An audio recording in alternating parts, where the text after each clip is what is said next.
decir, ¿por qué en el billete de justo del 1, del one, del $1, porque también tiene muchas connotaciones gnósticas el 1, ¿no? Todo va al 1, todo proviene del 1, etcétera. Me despertó esa cuestión de, ¿qué es esto? ¿A quién le pertenece? ¿Por qué todos los billetes tienen una palomita, una foca, un prócer? Y este tiene una pirámide con un ojo. Y ahí empezó la búsqueda. Tenía 20 años, hoy tengo 43. Y eso me empezó a llevar, ¿no?, a entender que la política es esto mismo, que uno llega de grande a esta cuestión de que está todo más o menos arreglado el juego, pero eso no es el común denominador de cuando vos sos joven, porque armaría, ¿no?, un castillo de naipe que se cae enseguida, perderías la confianza en el sistema, dejarías de participar, es como una publicidad que la gente no ve, no sirve para nada, ellos te obligan a votar, el voto es obligatorio y universal, y cuando el sistema te obliga a algo, es porque tiene las cosas arregladas como para que vos pienses que elegís A, o elegís B, pero es esa famosa tesis, antítesis, síntesis, ¿no? Y te hacen pedalear con la izquierda, después con la derecha, después con después. Entonces, a mí toda esa curiosidad me la despertó un símbolo. No me la despertó un libro, un lenguaje, un texto en el colegio. Ahí empezó el camino, te la resumo corta, me metí en el mundo de la política empecé a conocer grupos de poder, como vos bien decís, la masonería, no el carácter público benévolo que hoy te presentan de la masonería, sino lo que está en grados superiores, con la conexión con los caballeros de Malta. De los caballeros de Malta te vas a las órdenes desde la de Jerusalén hasta los caballeros templarios, todo termina en el Vaticano. Y todas esas, digamos, todos esos años que fueron pasando, un día leí en una nota de Facebook, yo ya tenía un programa de radio, ya tenía columnas de estas temáticas, también sumadas a cuestiones de salud, medicina germánica, todo. ¿Vale? Fue muy, muy curioso.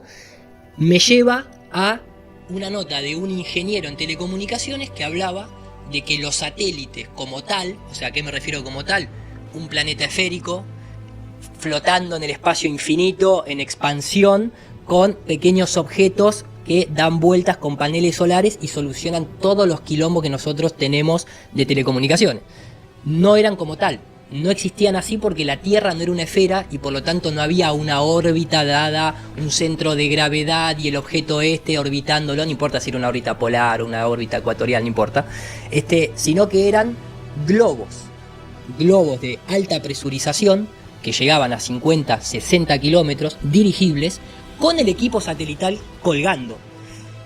Y lo peor es que no, o sea, que es verdad que uno googlea eso hoy en día. De hecho, la NASA es el consumidor más grande de helio del mundo. Literalmente, la mayoría del helio que se fabrica y se consume lo hace la NASA. Lo compra la NASA y el helio al final vuela, o sea, hace que suben las cosas. Claro, y entonces son globos que pueden cargar hasta 4.000 kilos de equipamiento y pueden durar hasta 5 años en órbita, que sería circunnavegando el mundo, más allá que los podés dejar en una zona concreta, hacer rebote, etcétera, etcétera. Vale. Y ahí se me voló la cabeza. Eso es lo primero que yo te iba a preguntar, la primera pregunta que yo tenía preparada para ti era, ¿qué me dices de las telecomunicaciones? Pues claro, los satélites, porque acabas de responder y dices, coño, que no son satélites, ¿no?, sino que son globos que... Son muchas cosas, ahora te las detallo, pero sí. Vale, porque yo, ahí te estalló la cabeza. Dices, joder, este tío que dice lo de los globos, vale, yo tengo dudas, ¿vale? Con esto, o sea, tengo preguntas, lógicamente. Sí, claro. Dices, entonces las telecomunicaciones no son como nos cuentan. La clave es cómo nos cuentan. Venga, desarrolla un poquito más y ahora voy yo. Dale. Vale. Primero cito al Manny P. Hall, ¿vale?, al que yo me estaba refiriendo de los símbolos. Entender el lenguaje simbólico es muy importante. Después, obviamente, tenemos a Carl Jung, que lo ha llevado para mí al elixir de entender el simbolismo en todo lo que es la vida cotidiana, ¿no?, para poder atravesar esas trabas, si se quieren, que la psicología le va a llamar traumas, pero que son simplemente nuestras sombras. Nosotros tenemos nuestras sombras y nuestras luces, y ese es el ejercicio en la vida, balancearlas básicamente. Las telecomunicaciones para mí no son el punto fuerte ni para un modelo ni para el otro, en el sentido de que el objeto de estudio es la Tierra, por lo tanto tiene que haber una evidencia de curvatura terrestre para decir si la Tierra es plana o es curva, pero son esas temáticas indirectas que se utilizan para justificar, en este caso, el modelo de Tierra esférica. Vale. ¿Y qué interés hay en justificar? No, bueno, para eso es una pregunta muy avanzada, Fer. Vale. Vamos primero a tratar de... ¿Qué son las telecomunicaciones? Venga. Hoy en día son un cúmulo de tecnologías. La más utilizada es el cable de fibra óptica submarino. Claro, está bien. Sí, sí. Que nosotros, yo Está al bajo el menos. agua, que tiene ahí, entonces... Sí, pero que a la fecha de hoy vos te encontrás con dos mundos. Uno que es el de la televisión tradicional o el comentario de la vía pública que te va a decir que, pero ¿cómo? Si Internet viene por satélite. ¿Por qué? Porque se vende que Internet viene por satélite. En nuestros días tenemos lo de Elon Musk sobre todo, ¿no? Pero siempre fue la televisión también, DirecTV, lo que vos quieras. Cuando vas al hecho puntual, te enterás que simplemente un cable de este grosor, de la manera más cutre, viene por el océano, sube toda la pendiente de la playa, de la arena, y entra a una casita que está ahí nomás de la playa, súper toda custodiada, no custodiada por militares, digo, toda bien restringida, el acceso restringido. Muy pocas personas tienen acceso al cable madre que transmite internet, y el resto se distribuye. Y obviamente para llegar a zonas que no hay posibilidad de cableado, entonces ahí tenemos las antenas, se utilizan muchas antenas del estilo móvil, tenemos los dishes, obviamente que se pueden decir satelitales, pero que no deja de ser una onda electromagnética que viaja en línea recta hasta que va decayendo, obviamente por potencia, rebote ionosférico. La gente no sabe la cantidad de zeppelins que hay estacionarios arriba nuestro, operando con rebote de telecomunicaciones, que se usa mucho en el plano militar. Y como el ultimátum, tenés al equipo satelital, que yo invito a la gente que ponga NASA Sateluns, Sate, L-L-O-O-N-S, Sateluns, que es la combinación de satélite y balloons, porque es un programa que la NASA desarrolló de la década de los 60, que se sigue utilizando, que es colgar los globos de... Entonces, pero la NASA ya lo vendía eso, o sea, claro, no lo ocultaba, lo de los globos satelitales. Claro, el tema es, ¿por qué no tenemos evidencia de satélites en órbita? De realmente alguien que pueda decir, enfocame un satélite en órbita operando. Está siempre la parte del lanzamiento, esa es real, pero no deja de ser una tecnología del cohete B2 que desarrollaron en Alemania en aquellas épocas. Nazis, el V2, exactamente. Sí, o sea, seguimos quemando combustible, ¿entendés? Una canita que sale de tu vista, una vez que sale de la vista en la televisión te muestran un CGI, o sea, un programa, entre comillas, de simulación que está leyendo la telemetría de los datos, pero vos ya no ves más. Y te mezclan con una imagen que para mí es real. Por ejemplo, si nos vamos ahora a los lanzamientos de SpaceX, vos tenés realmente como si fuese la tobera, ¿no? Ahí caliente, viajando. Abajo se ve la Tierra con un lente ojo de pez en muchos casos, pero eso simplemente es como un misil balístico, es algo que viaja paralelo al suelo y sobre todo no hay referencia porque no hay estrellas. El fondo está negro, entonces ¿cuánto tardás en hacer eso digitalmente o como se hace antiguamente con miniatura? Nada, entonces eso no es referente de que realmente hay satélites en órbita, más de 5.000 a la fecha de hoy, los cuales no se ven nada, pero sí se ven un montón de globos colgando con equipo satelital. De hecho, muchos se caen y son noticias. Hoy se cayó un satélite en la casa de hace poquito salió acá en España, ayer el jueves la leímos en nuestro programa de radio, una madre que se quejó de que casi un equipo satelital mata al hijo, que estaba en su habitación y le cayó en su habitación. Entonces, bueno, empezás a tirarle la cuerda y vas llegando a estas conclusiones, al menos donde la posición, acá la clave, ¿sabes cuál es? ¿Cuál es la posición? Pregunta con esto. Yo, Airu, hay veces que he estado... Yo no tengo telescopio, ¿vale? Entonces no puedo asegurar. Tengo un telescopio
índice de refracción, contiene partículas, tiene humedad y genera distorsión, ¿sí? Como si estuvieses viendo abajo del agua.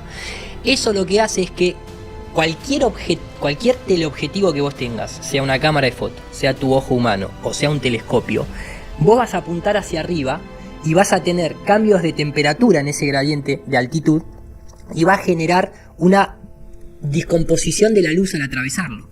Entonces, no tenés resolución angular, por más que quieras, ya se complica a veces hacer foco a un avión a 10 kilómetros de altura. Porque muchos de los videos que hoy se filman de los aviones, independientemente de lo que vayan largando en el aire, están bajos en relación a la altitud que puede llegar. Ya enfocar un avión a 10 kilómetros de altura ya sale distorsionado, no tenés resolución angular. Imagínate uno de estos globos satelitales que están a 50 kilómetros. Lo que sí vos vas a ver es como si fuese una luz de balizamiento blanca, y vas a ver un puntito que atraviesa, que si vos lo filmás o lo ves con el ojo, incluso a veces vos podés ver cómo agarra la corriente de aire, porque yo los he visto muchas veces en Argentina, en el sur de Argentina, ves un montón de esos, y ves un puntito que capaz que hace una pequeña... y tiene como una pequeña vibracioncita para los costados.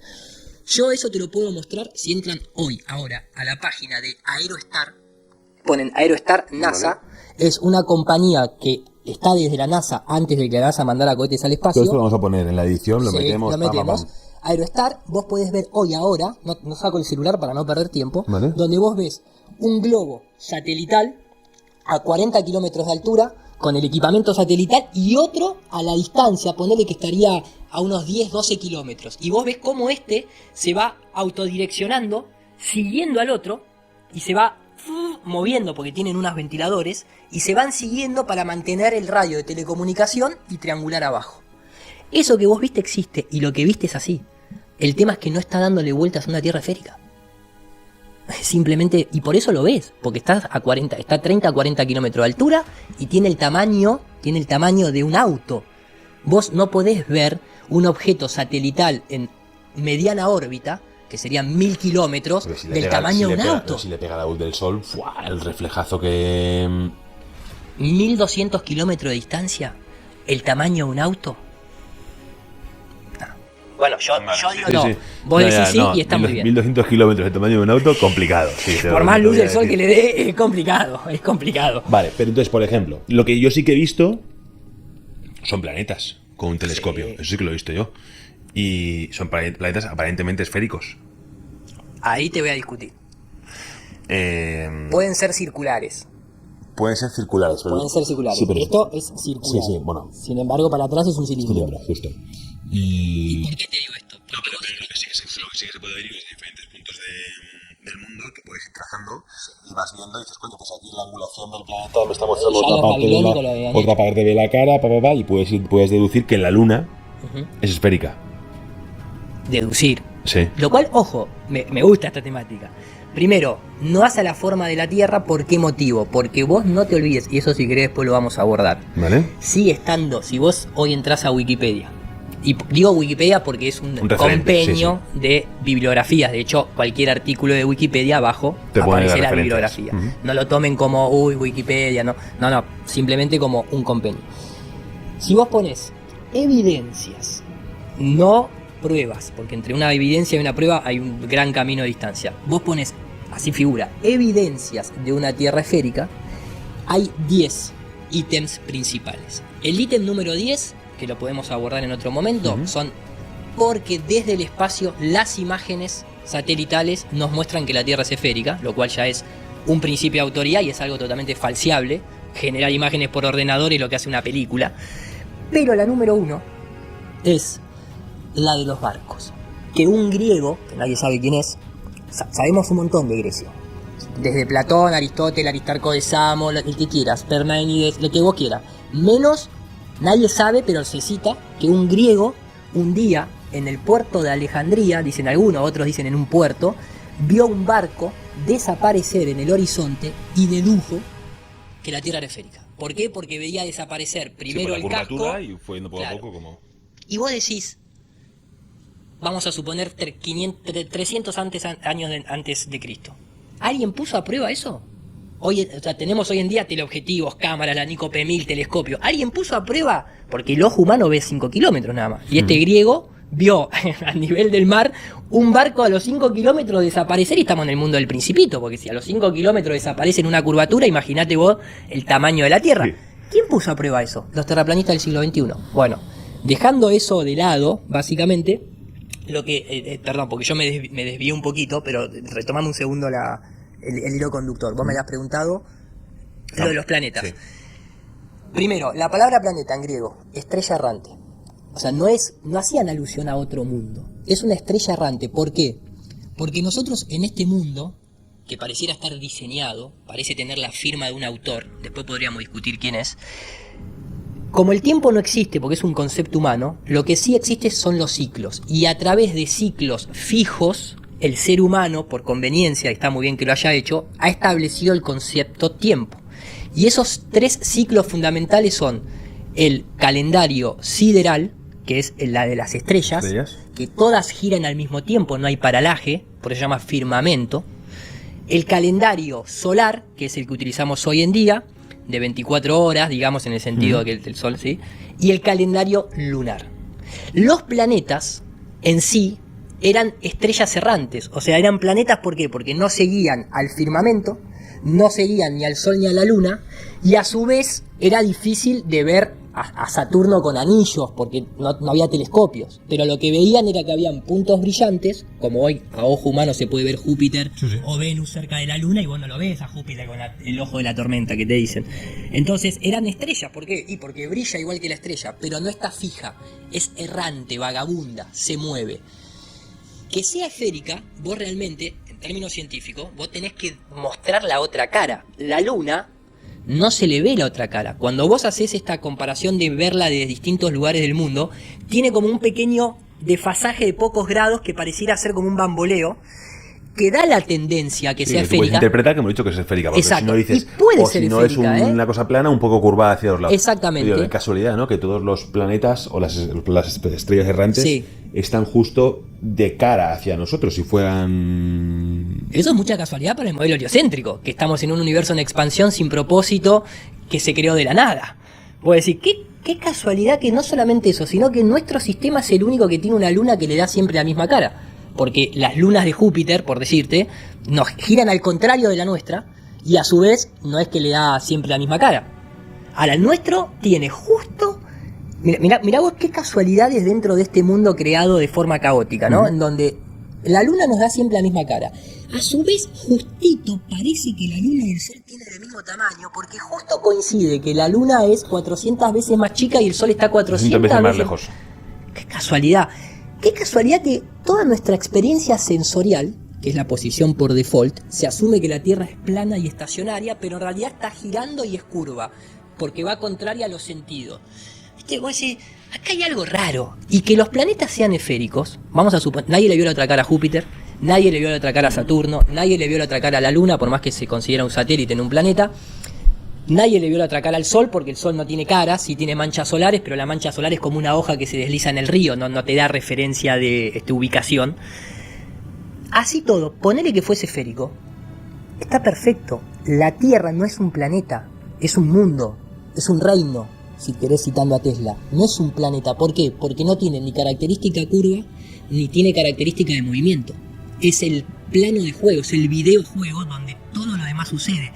Lo que vos me comentás es por el sistema educativo, en donde vos haces una comparativa, porque me dijeron que la Tierra es un planeta y lo que está ahí arriba es un planeta. Ni siquiera me pregunto por qué la Tierra no tiene anillos como Saturno si es un planeta. ¿Por qué los demás no tienen vida y esta es la única que tiene vida? Porque educativamente nos crearon un constructo llamado sistema solar sin poder ser demostrado, pero quedó en el sistema educativo como algo dado por default, el cual vos no podés discutir. Hasta que no llegó, entre comillas, ese terraplanismo moderno, con equipamiento tecnológico, utilizando el método científico, no se había puesto en duda. Se había ganado la batalla cultural, y te voy a corregir en este sentido. Yo me tuve que corregir porque es verdad. No es simplemente el modelo heliocéntrico, es peor. Es la doctrina copernicana. Así fue descrito desde siempre. Después le pusieron una tendencia, un eufemismo científico hablando de heliocentrismo, porque nos hacen girar alrededor del símbolo solar, que es lo que rige hoy en día el mundo occidental, el Sol.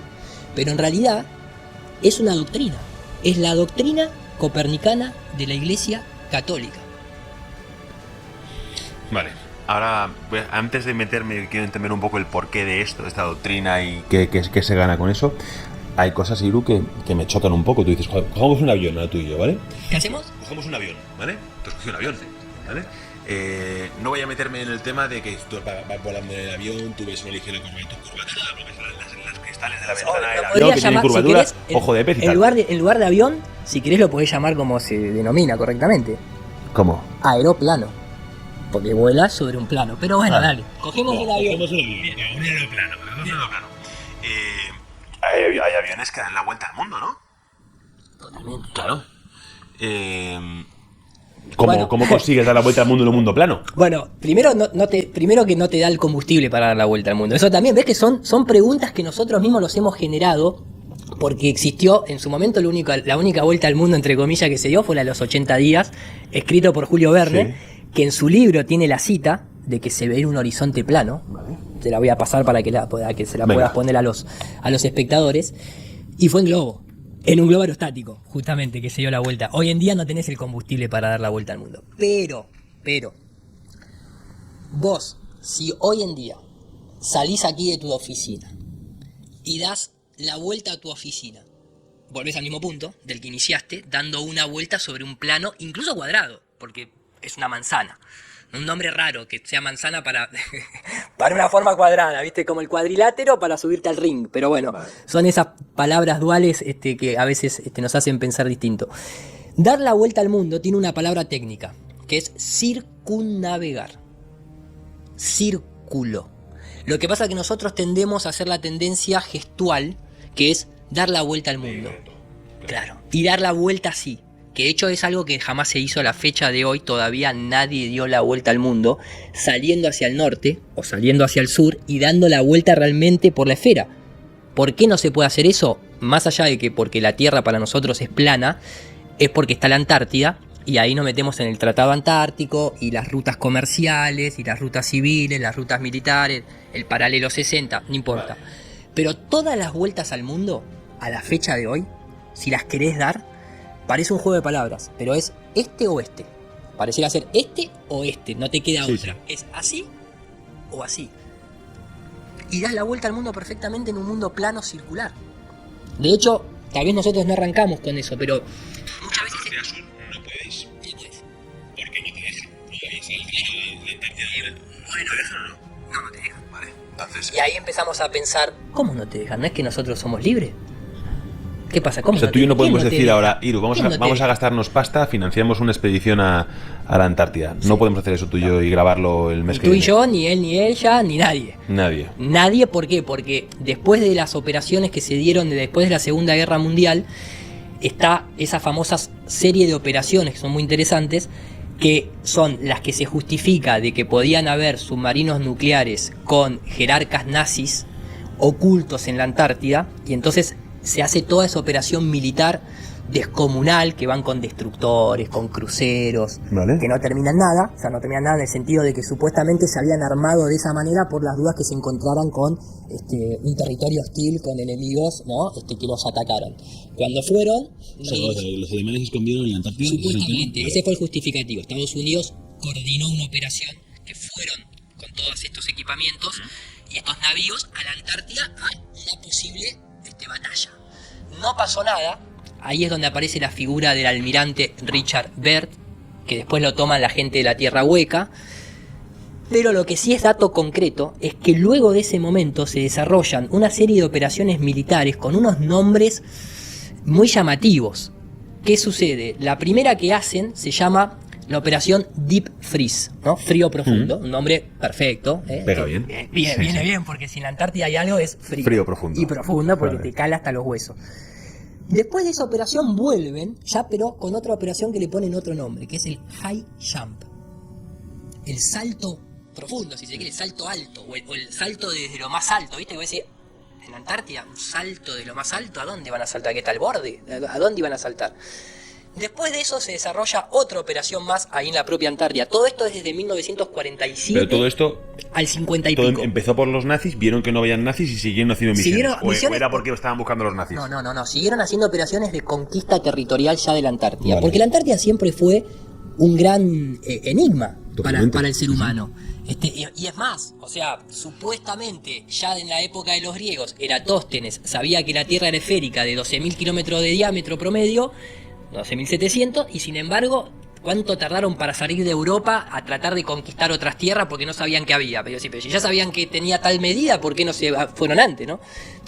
Dentro de la narrativa histórica. Entonces, High Jump, Deep Freeze, hacen otra más que no se me viene el nombre, y después de eso dejan de lado esas operaciones militares en la Antártida, crean el Tratado Antártico, que hoy en día sigue vigente, que se declara territorio militarizado y solo con propósitos científicos, supervisado por militares, que sigue siendo así a la fecha de hoy.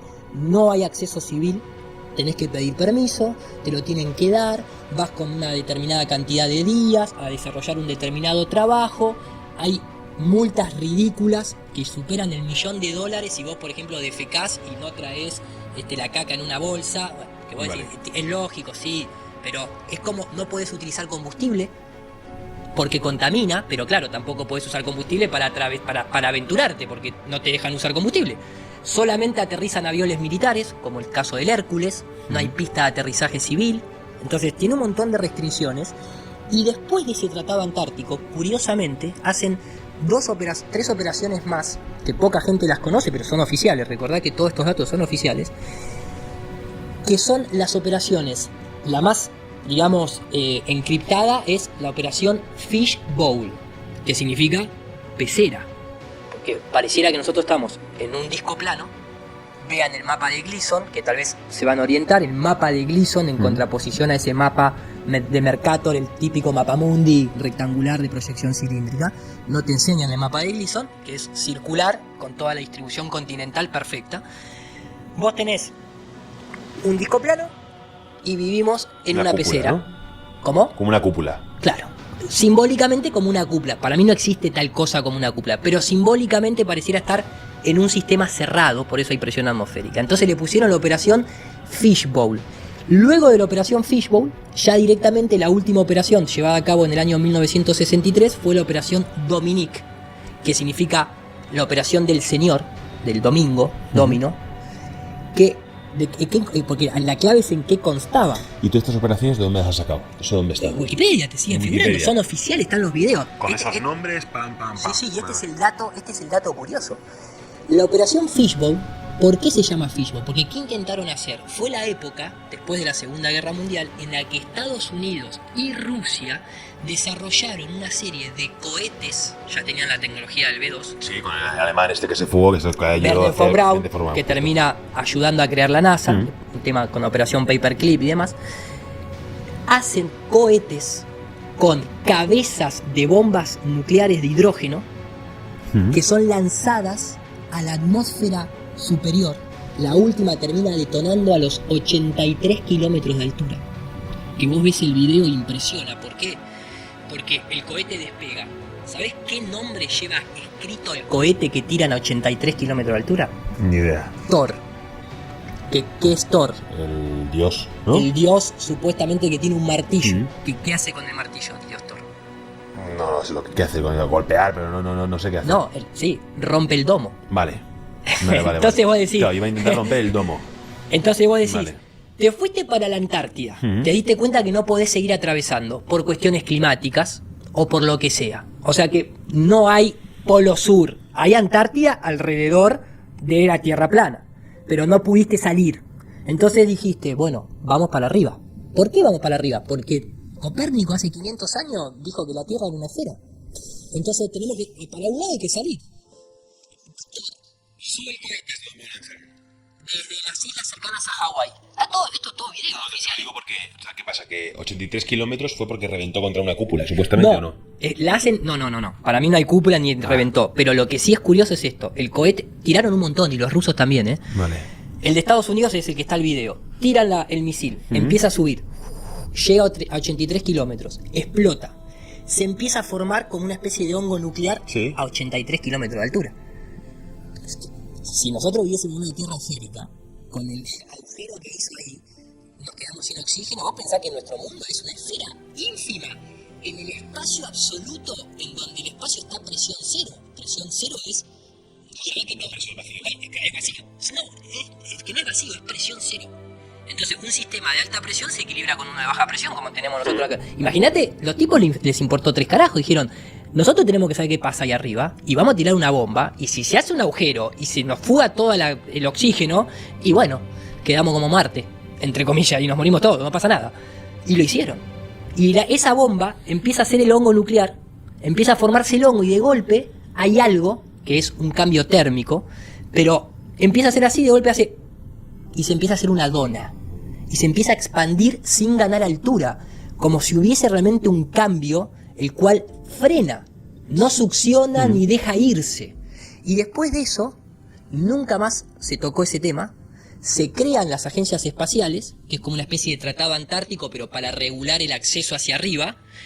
Y se empieza a hablar de los cinturones de Van Halen. ¿El cambio térmico cómo funciona? El cambio térmico al final lo que hace son densidades, ¿no? Hay una densidad, entonces tú al final le metes más calor, se separan las partículas, sí. Y entonces, como por la densidad. Pero gravedad, ¿tú crees en la gravedad? ¿No hay gravedad? Qué linda palabra, creer en un fenómeno que supuestamente está demostrado. Es natural, sí, ¿no? Físicamente. ¿Está demostrado? Pues supuestamente. Ahí no me gusta. Yo no puedo demostrarlo. No, está bien. Yo no soy físico. Me dejas hacerte dos preguntas. Venga. Pero para saber dónde estamos ubicados, en el sentido de que todo esto que vos me estás preguntando a mí me gusta porque es el cuestionamiento que, si se quiere, el terraplanista tuvo que atravesar. Claro, pero es que. Yo digo que está demostrado. Yo digo que está demostrado, ¿vale? Newton lo demostró ahí en el momento, tal, fuerza igual a masa por gravedad, tal. Joder, porque hay cosas que digo, no podemos cuestionarnos todo, porque si no, ¿cómo coño avanzamos? Estaríamos en el momento inicial total. Bueno, la civilización avanzó por cuestionarlo todo también, ¿no? Incluso la autoridad. Pero tú dices, oye, conocimiento médico. Joder, si yo te digo que la penicilina te entiendo dónde sirve, vas. Te entiendo dónde vas. Pierde de mí y avanza. Entonces digo, yo creo que sí, que la gravedad existe. Bien. Vale. Pero te lo digo porque, como tú me has dicho, al final, por saber cómo está basado el terraplanismo, en qué pasa, por qué las cosas suben, por qué las cosas no suben, qué funciona, que es por densidades, pues estuvieras en un fluido tal como estuvieras en el agua, con el aire. El tema de la gravedad, que es como, viste, es la carta mágica que se tiene hoy en día para sostener esa doctrina copernicana. Porque cualquier cosa que sea antiintuitiva y poco lógica se soluciona con la gravedad. Por ejemplo, un avión que despega desde Argentina, que supuestamente vos tenés una orientación paralelo al piso en Argentina, vale, en esta latitud en una esfera. Vos decís, bueno, yo tengo el oído interno, yo sé si estoy cabeza abajo o estoy cabeza arriba. Entonces, si un avión está acá y yo pongo un giroscopio, y de hecho el avión vuela con un horizonte artificial basado en un giroscopio, los de hoy son láser, pero los de antes eran inerciales y eran mecánicos. Y yo agarro un giroscopio y lo calibro acá. Cuando yo llego a Estados Unidos, el giroscopio se tuvo que haber dado vuelta, más allá que tenga unas palanquitas que lo frenan para que no se vuelva loco.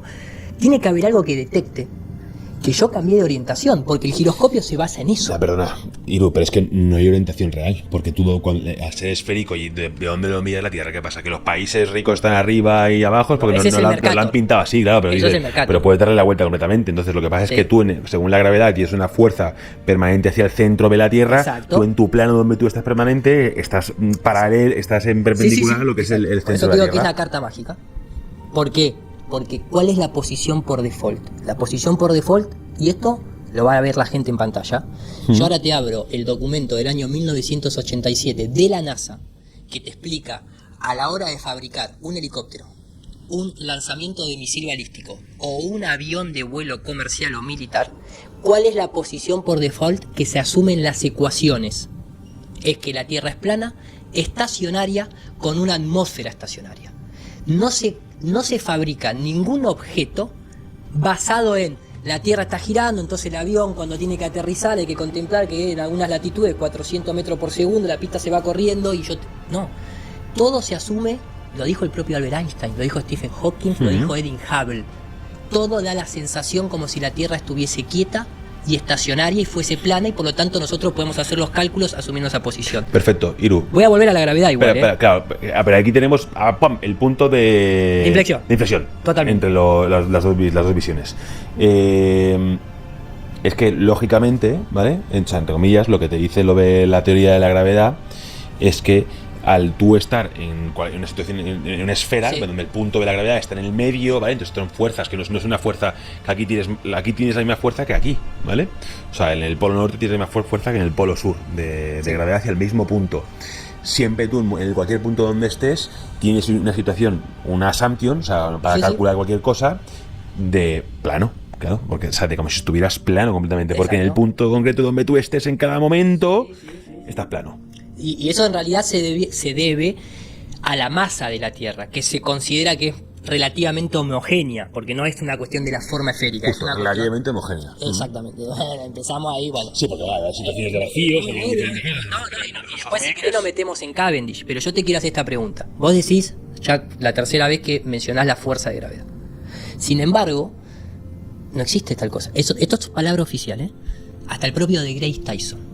Lo tenés, a de Grace Tyson, el astrofísico norteamericano, el morocho, que está en todos lados, que reemplaza, si se quiere, a Carl Sagan en la modernidad. Cuando le preguntan en varias entrevistas, ¿qué es, no cómo funciona, qué es la gravedad? ¿Qué dice el tipo? Next question. Y ahí se frena y hace un chiste. Dice, no, bueno, pará. ¿Qué es la gravedad? Nadie te lo puede decir. Lo que nosotros podemos es simplemente predecir la aceleración. Justo, es que no sabemos lógicamente no sabes lo que es, pero tú sí que ves, caes diferentes cosas y ves que, oye, hay una fuerza constante. No. La palabra fuerza la tenés que quitar, por esto que yo te voy a decir. Porque decir que es una fuerza ya estás diciendo que es una fuerza. Y no es una fuerza. Y te voy a decir por qué. Me sorprendió verlo en el año 1994 en una entrevista que no tenía nada que ver porque estaban hablando de computadoras, a Steve Jobs, haciendo este mismo ejemplo, que luego se lo toma de Grace Tyson, sin copyright, le toma, porque le preguntan a Steve Jobs, ¿cómo debería ser el día de mañana la educación mediante las computadoras? Y el ejemplo que da Steve Jobs, que es increíble, dice, en realidad, un niño no necesita una computadora para educarse, porque las computadoras son reactivas, no son proactivas. Lo que necesita un niño para educarse es otro ser humano que lo ayude. Una computadora lo puede orientar simplemente en términos de información. Le dice, por ejemplo, agarra un borrador de pizarra, ¿vale? Y le pregunta al periodista y lo suelta. ¡Pac! Dice, ¿por qué se cayó? El periodista dice, por la gravedad. Y Steve Jobs lo corrige y dice, no. Nadie te puede decir por qué se cayó. Yo te puedo decir cómo se cayó, pero no el por qué. Y ahora vuelvo. A nosotros nos metieron en la cabeza que es la fuerza de gravedad. Porque Isaac Newton todavía está online, porque eso lo organizó la Universidad de Cambridge. Está online, vos ponés The Newton Project y vas a entrar a una página jerarquizada por la Universidad de Cambridge, donde están todas las cartas y trabajos en manuscrito escrito por el propio Isaac Newton, en donde la mayoría eran trabajos de alquimia, tenía muchos trabajos religiosos, pues estaba obsesionado con, hasta supuestamente predijo el fin del mundo para el año 2060, etcétera, etcétera. ¿Qué dice el propio Isaac Newton de la gravedad? Dice que a él no se le añada la idea de que un cuerpo, simplemente por tener masa, sin un agente intermediario, va a atraer otro cuerpo que tenga masa, porque ninguna persona con un mínimo de educación podría aceptar esa tontería. ¿Y por qué me refiero a esto? Porque el debate de la gravedad como fuerza no se pudo demostrar en la ciencia, que sea una fuerza. Si no, un globo de helio tendría que caer al suelo. Y no pasa eso. Entonces vino Albert Einstein en su momento, con su teoría de la relatividad, primero la especial, después la general, donde hace un trabajo sobre cómo se comporta la luz, etcétera, etcétera. Pero ahí lo que se establece es que como la gravedad no es una fuerza, porque vos no podés ver que dos cuerpos se atraigan sin un agente intermediario, solamente por el hecho de tener masa, y vos mencionaste la ecuación de la gravedad, donde es masa 1 por masa 2 sobre distancia al cuadrado. Es masa 1, masa 2, o sea, masa 1 y otro tiene... No. Entonces, como eso no se pudo demostrar nunca, ¿Cómo se lo salva? Diciendo que en realidad la gravedad fue mal interpretada y nunca fue una fuerza, sino que fue la curvatura del tiempo y del espacio. Que en realidad ese agente intermediario es que hay que imaginarse al espacio no vacío, sino como si fuese una gran tela, donde esa tela es tiempo y espacio. Y la masa de un cuerpo hunde, como yo hundo acá con el dedo, y los objetos que están cerca caen hacia esa curvatura de tiempo y espacio. La pregunta que hace un físico a eso es, el concepto es buenísimo, pero vos estás tomando al tiempo y al espacio como un elemento tangible y físico. Entonces, vos me tenés que decir, ¿cuánto tiempo hay en un metro cúbico para ser curvado? Y entonces ahí entramos en el problema de que el tiempo es simplemente un concepto humano, como que yo diga que yo no atraje a esa mujer. En realidad curvé el amor que hay entre ella y yo a esta distancia y ella cayó hacia mí.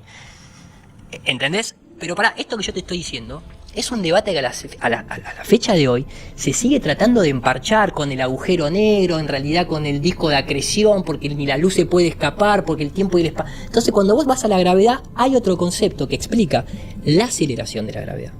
Lo tangible, lo real. Yo suelto un objeto y en promedio cae a 9,8 metros sobre segundo. En promedio, porque no a todos le pasa lo mismo. ¿Qué es lo que lo causa? La electrogravedad. ¿Cuál es el agente intermediario? No es el tiempo y el espacio. Es la electricidad y el magnetismo, que es lo que existe en nuestro mundo y lo que orienta y organiza. Porque en un campo magnético yo suelto viruta de hierro y sí tiene orientación. Y se orienta según el campo magnético. Yo agarro una brújula, la pongo acá y sí se orienta. Y para la brújula hay un arriba, un abajo, un este, un oeste, un norte y un sur. Entonces hay una orientación. Y de hecho la orientación todo apunta siempre hacia el centro. Las brújulas en el polo sur se vuelven locas. No. No, en el polo sur no, pero en el polo norte. Claro, en el polo norte se vuelven locas, pero en el polo sur se frenan. Y tenés que usar una brújula especializada. Eso es lo curioso. Se frena, deja de funcionar. Entonces, ¿qué es la gravedad? No para el terraplanista, para la persona que se interesa en esta temática, concluye que es mucho más lógico que sea electrogravedad. ¿Por qué? Porque todos los cuerpos, plástico, vidrio, seres humanos, acolchón, tela, planta, todo tiene un campo electromagnético. Y la Tierra también. Tiene, si se quiere, tiene un potencial neutro la Tierra. Y entonces la electricidad lo orienta. Como cae un rayo del cielo a la Tierra, porque uno tiene carga positiva y el otro tiene carga negativa. Y ahí se solucionó todo el problema. El problema es para el modelo heliocéntrico, que no puede demostrar que un nivel o un giroscopio cambie de orientación por ir del punto A al B en una superficie curva, cuando en una superficie curva sí sucede. Quiero decir, si yo agarro un giroscopio... Sí, lo pones aquí, va girando, sí que se... Y acá sí, el giroscopio acá funciona, pero en el mundo real no. Bueno, la posición por default es la que me está diciendo el giroscopio, que fue hecho para eso, giroscopio, búsqueda de giro. ¿Y qué mostró el giroscopio? Que la Tierra está quieta. Y más, echale agua, si querés un poco más de... Claro. Vale. O sea, oye, y con esto habrá algún fenómeno en el cual la gravedad se puede demostrar, ¿no? Por ejemplo, las mareas. Bien. Supuestamente las mareas cambian sí. porque la Luna, ¿verdad? Atrae, está más cerca de lo que es la Tierra y atrae es así. Curva el tiempo y el espacio. Para los astrofísicos modernos, la Luna está acá, hay vacío hasta que llega a nuestro planeta Tierra, y la Luna, bueno, curva el tiempo y el espacio y succiona el agua.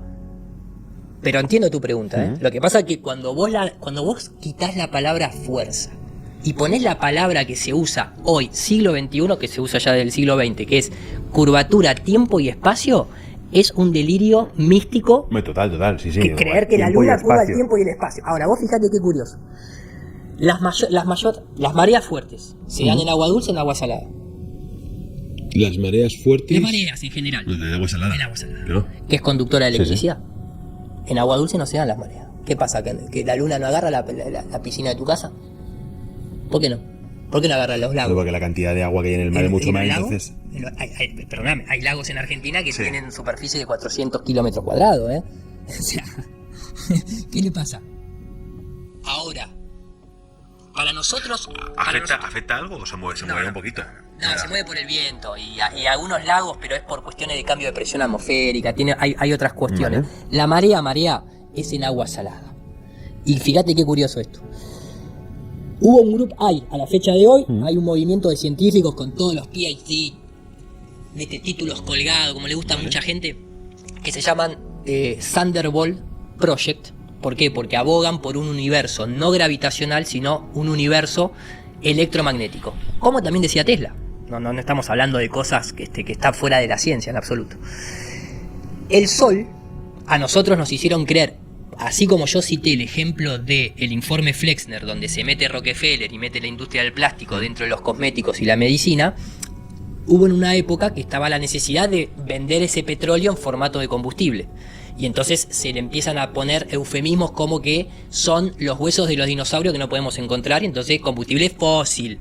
Hoy en día cualquiera te dice, no, hay otras maneras de generar petróleo, y de hecho la discusión de hoy en día, ¿cuál es? El petróleo se autorregenera constantemente, no es que es inagotable, pero vos lo sabés muy bien, si no hay escasez no hay precio, básicamente, ¿no es cierto? Entonces hay un montón de cosas que entran ahí.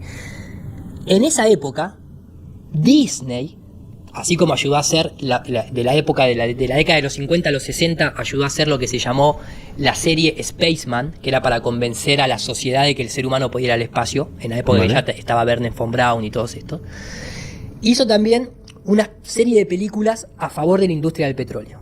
Y lo que tomaban como ejemplo era que el Sol era una fuente termonuclear, donde se generaba como una fusión nuclear constante, pero que nos quedemos tranquilos porque como el Sol es muy grande y tiene un volumen muy grandote, se va a agotar pero dentro de 5.000 millones de años. Ni el mejor astrólogo te puede predecir eso, pero bueno. Sí. Y que se come a sí mismo, ¿no? Esa fusión nuclear que tiene interna es como un gran horno de fusión. Sí, se va gastando y se va comiendo, se va fagocitando a sí mismo, pero vos nunca lo vas a notar porque va a pasar dentro de 5.000 millones de años. Pero en el modelo nuestro, si se quiere, que estamos tratando de reformular, le tenemos que dar explicaciones a los fenómenos. ¿Por qué? Porque es una condición humana. El ser humano justamente ha desafiado a los dioses porque ha hecho demasiadas preguntas. Quiere saber. Es explorador en todo su contexto, no solamente físico, sino también mental. Entonces yo quiero saber por qué hay marea, porque controlando las mareas, entonces puedo sacar predicción de cuándo enviar un barco con container para que no se me caiga para un lado. O sea, sacás un montón de conclusiones conociendo las mareas cuando suceden. Pero como nuestro mundo es cíclico, y desde que fue creado, para nosotros creado, y no por cuestiones religiosas, sino por el diseño, nada ha cambiado.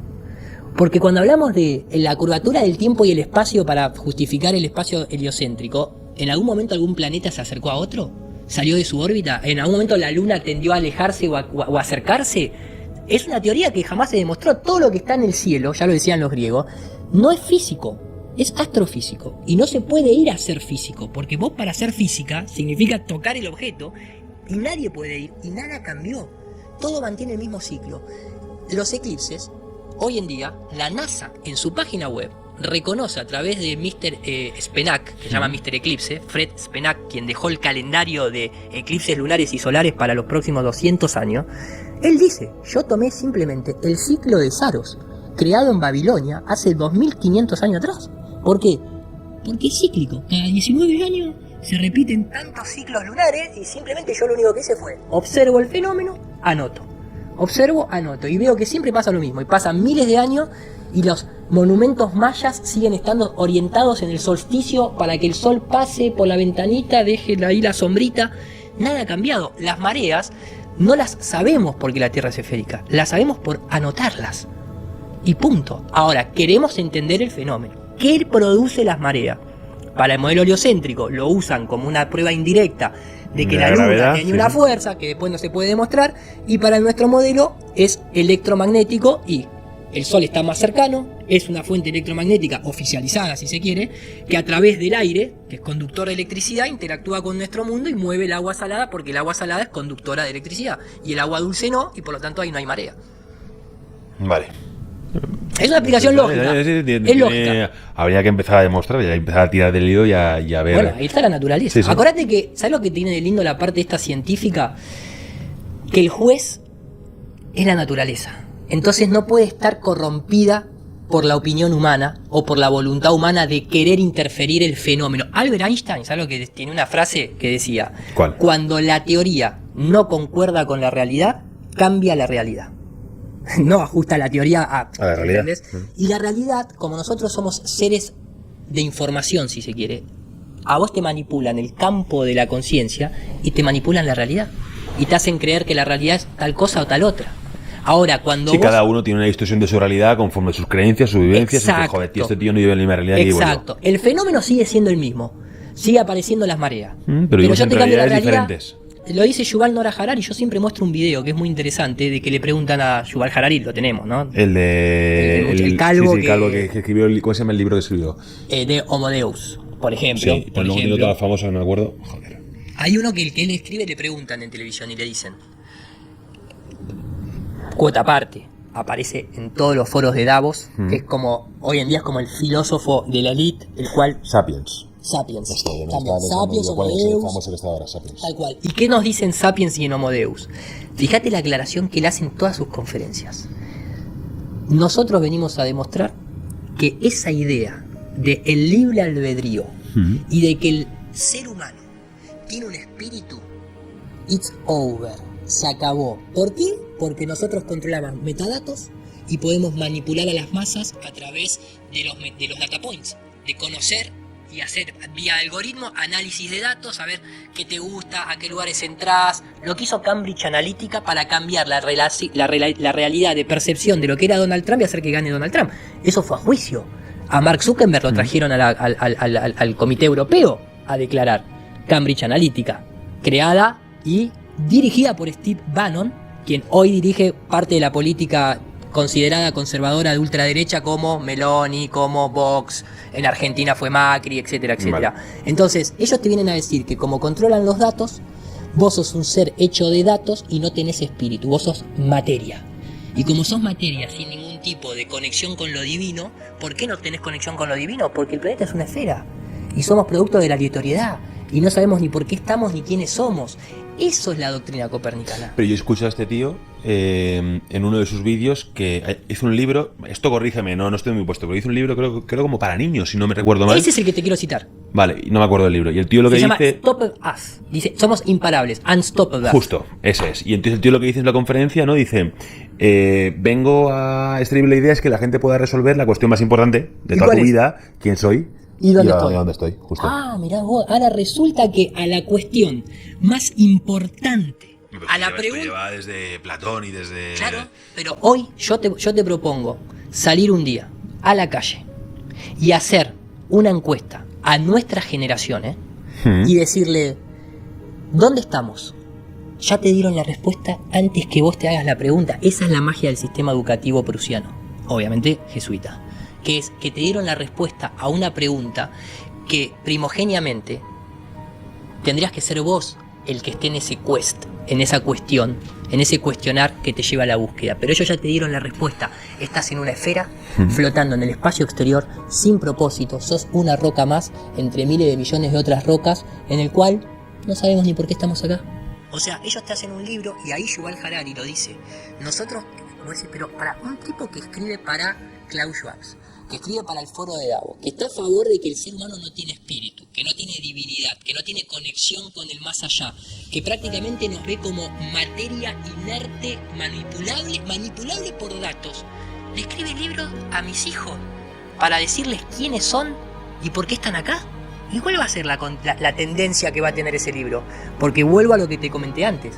Cuando yo hago la observación de ese barco, si desaparece o no desaparece por la curvatura terrestre, ahí no hay Yuval Harari, ahí no hay Rulanducci, ahí es la naturaleza siendo observada, y el caso más bizarro de todos lo hizo un ingeniero civil en Estados Unidos, J. Tolan, tiene un canal en YouTube, J. Tolan Media, que se subió a un avión comercial a 10 kilómetros de altura, configuró una cámara Sony, el primero que hizo, después tiene varias cámaras, configuró una cámara Sony para poder adaptarle un lente infrarrojo y poder ver hacia el horizonte más de lo que te permite ver en el espectro de luz visible normal. ¿Y con qué se encontró? Se encontró que atravesando un vuelo de Los Ángeles a Nueva York, en un momento del trayecto, ve montañas a 1200 kilómetros de distancia en el horizonte al nivel de los ojos. ¿Sabés cuál es la predicción para un globo terráqueo de 12.700 kilómetros de diámetro promedio, estando a 10 kilómetros de altura en un avión? Solo 357. Después de los 357 kilómetros empieza la curvatura y no puedes verlo. Y este tipo ve 1200, no en un vuelo. No te voy a decir cientos porque lleva decenas de vuelos haciéndolo. Y eso fue una premisa que yo con mi compañero Daniel Márquez le dijimos a uno de los youtubers más conocidos de aquí de España, con el cual tuvimos una especie de mini charla / debate en su momento con la gata de Schrödinger, ¿vale? Y con Quantum Fracture. Y a Quantum Fracture le presentamos este ejemplo, no lo entendió, al principio no lo entendió, después cuando lo entendió vos le ves un poco la estructura de la cara diciéndome, bueno, lo tendría que estudiar. Y le dije, bueno, te mando el video para que lo estudies y hagas un análisis y lo expongas en tu canal. Nunca me contestó y la propuesta fue, dado que un pasaje en avión es muy accesible, hasta ni siquiera dependemos de financiación externa, de que nuestros seguidores nos quieran ver hacer eso, lo hacemos por amor a la ciencia, te subís un avión vos, me subo un avión yo, con nuestro equipo de gente, con tu equipo de gente, y hacemos una observación en infrarrojo y vemos y ponemos a prueba ese, perdón por la expresión, ese puto barquito que desapareció a 5 kilómetros. Porque en Argentina tenemos Colonia, Buenos Aires, más de 50 kilómetros, 200 metros de curvatura, se ve todo Puerto Madero. El lago Michigan en Estados Unidos, una persona tomó un timelapse del lago Michigan a Chicago, 86 kilómetros, 496 metros de curvatura. Ningún edificio de Chicago tiene más de eso, se ven todos los edificios de Chicago. Mallorca desde Barcelona, y así podríamos seguir, la isla de Creta desde Israel, y podríamos seguir porque hoy hay tecnología para poner a prueba el pilar fundamental de la esquizofrenia que tuvo el griego que vio un barco desaparecer en el horizonte, sin objetivo, sin entender de óptica, sin saber la física, sin saber el análisis de cómo se comportaba la luz, y nadie lo puso a prueba en 1500 años. Vale. Teníamos que venir nosotros para poner a prueba eso. Pero, por ejemplo... Y ahí lo tenés a Yuval Harari, cambiándote la realidad. Vale. Sí, intentando al final hacerte lo que decíamos al principio, fácil de no creador y moldeable. Tendencioso. Vuelvo un momento, Iru, tío, porque al final hemos empezado a cambiar de temas aquí a saco. O sea, hemos cogido otro hilo, pero estamos hablando de lo de la Antártida, ¿vale? Me has contado lo de... Todo empezó con lo de la gravedad, con lo del hongo, que a 83 kilómetros se lanzó... Sí, cambio térmico. Cambio térmico, y empezó a bien a corriente, sí. Vale. A raíz de... o sea, ese cambio térmico, ¿por qué ¿qué es lo que se produce ahí? Aquí dicen que pasa ahí 83 kilómetros. No, mira, yo te voy a datos oficiales. Vos sabés que supuestamente, perdón, creo que es así, ¿no? Vas en un avión comercial, viste que hoy en día tienen sus pantallitas donde te van mostrando ¿dónde estás? Dónde estás en una tierrita esférica, en su mayoría, viste, aparece la tierrita esférica, después vos mirás por la ventanilla y no es lo mismo que estás viendo en una pantalla digital, y te dice, usted está a tal altitud, está a tanta velocidad, ¿vale? Kilómetros o en millas, y la temperatura exterior es de menos 60 grados. Sí. Bueno, hay que estar a menos 60 grados, ¿eh? O sea, mirá que la Antártida tiene sus puntos donde por cuestiones de viento y demás puede hacer menos, pero ya a menos 60 grados es bastante complicado. Cuando vos tirás un globo aerostático, muchas veces, la mayoría de los globos aerostáticos que a la fecha de hoy se siguen tirando es pura y exclusivamente para clima. Todos los días. Sí, que no llevan ni cámaras ni nada, llevan un sensor y van midiendo.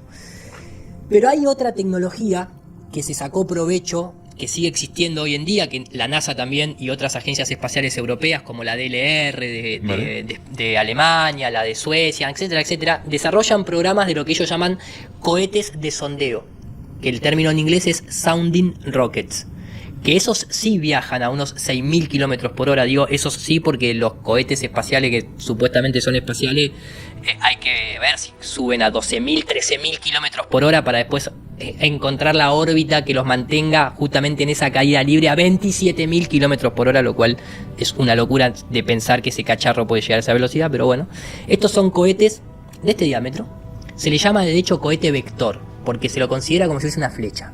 Son cohetes de 6 metros de altura, 4 metros de altura, con un diámetro muy pequeño, de 50 centímetros, 60 centímetros. Adentro tiene equipamiento, tiene cámaras y sale como una flecha, es una cañita voladora, como le decimos nosotros en Argentina a los fuegos artificiales. Y a veces llegan hasta los 120 y hasta los 250 incluso kilómetros de altura. Hay algunos que tienen sensor térmico que le ponen y está publicado de manera oficial. Hay uno que fue furor, que se confundió incluso cuando surgió el movimiento de tierra plana, diciendo que se chocaba contra un domo, que es el Go Fast. que es uno que se llevó a cabo financiado por Red Bull. Vale. En esta especie de... Que esto no es lo de Felix von Gartner, ¿no? No. Tiene nada que De hecho, yo hablé con Felix von Gartner, lo fui a ver en Suiza el anteaño pasado. Tuvimos una charla, yo me saqué la foto haciendo el símbolo de la Tierra plana, Vale. y comentábamos todo, después te digo por qué, muy macanudo, pero no es eso. Eso fue un salto de la estratosfera, simplemente a 40 kilómetros de altura. Esto es un cohete que va a 250 kilómetros de altura. Vale. O sea, pasa mucho más. ¿Y Red Bull financió esto? Red Bull financió el cohete que se llevó a cabo en el año 2014, Vale. que se llamó Go Fast, o sea, Sí, ir rápido, que llegó a 120 kilómetros de altura, Vale. en esta especie de conquista que tiene Red Bull de financiar todo lo extremo. Entonces financió como extremo este tipo de cohetes, desarrollado por un grupo de civiles que luego fue contratado por la NASA, casualmente. Y en ese cohete, el termómetro de abajo indica que a los 120 kilómetros de altura hay menos 270 grados Fahrenheit, que es casi Lo mínimo. el cero absoluto. Ujú. Y bueno, ahí tenés el cambio térmico. O sea, a los 80 kilómetros de altura vos tenés en el gráfico oficial que te muestran, vos tenés, cuando ascendés a los 10 kilómetros, temperatura acá ambiente, 30 grados, 40 grados, lo que fuese. A medida que va subiendo, se empieza a enfriar.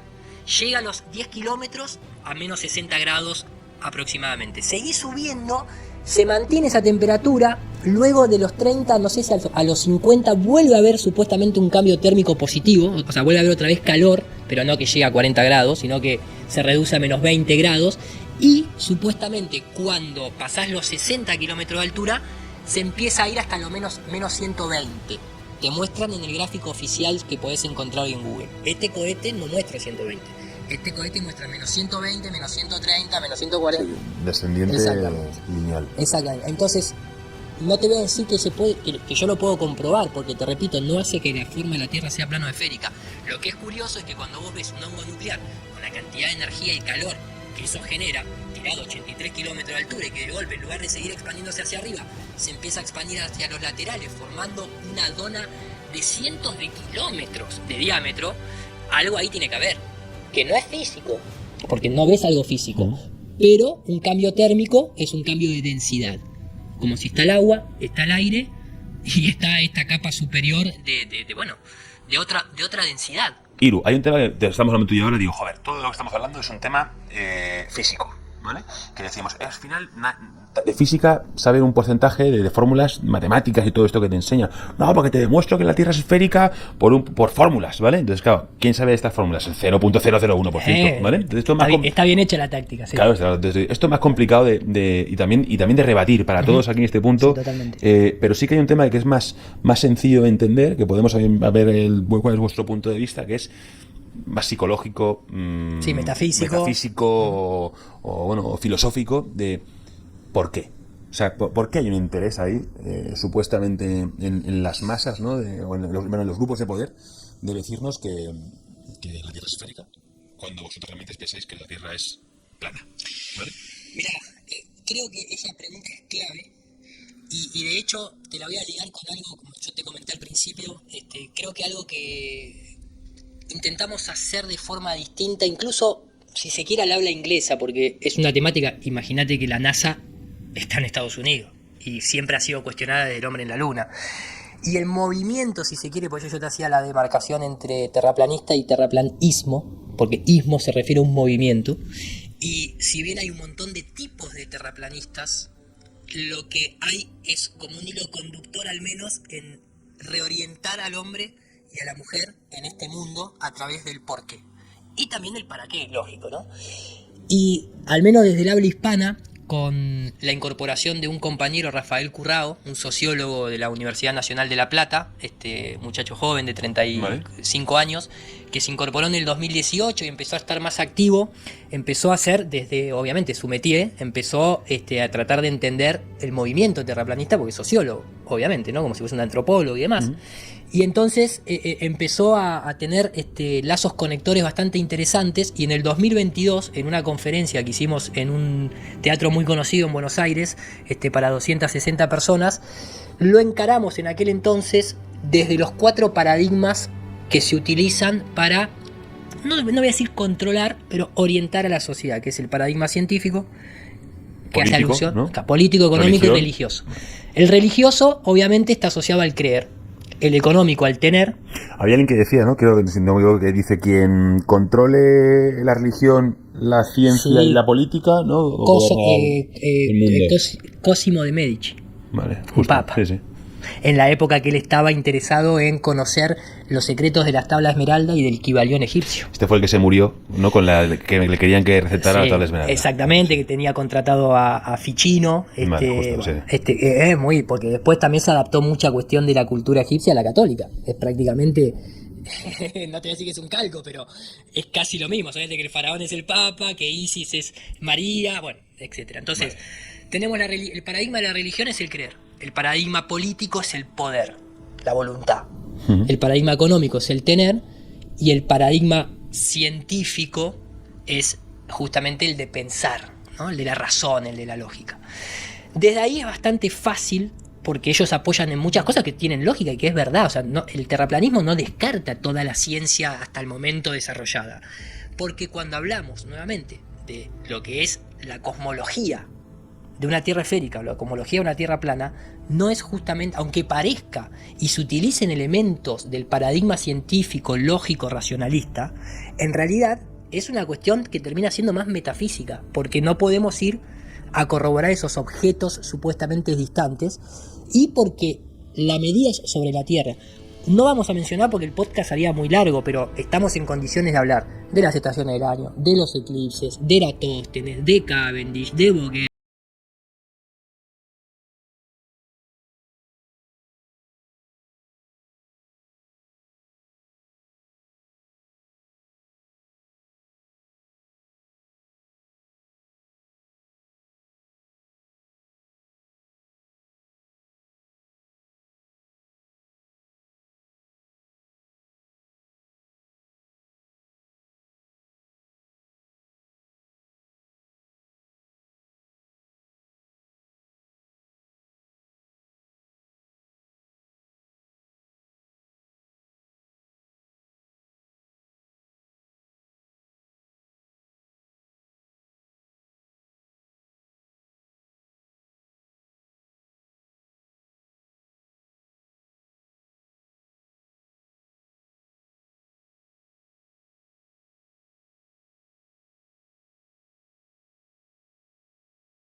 Con memoria, tráfico aéreo, ingeniería de alta precisión y demás. Pero donde más es en el espacio exterior, porque vos lo podrás leer.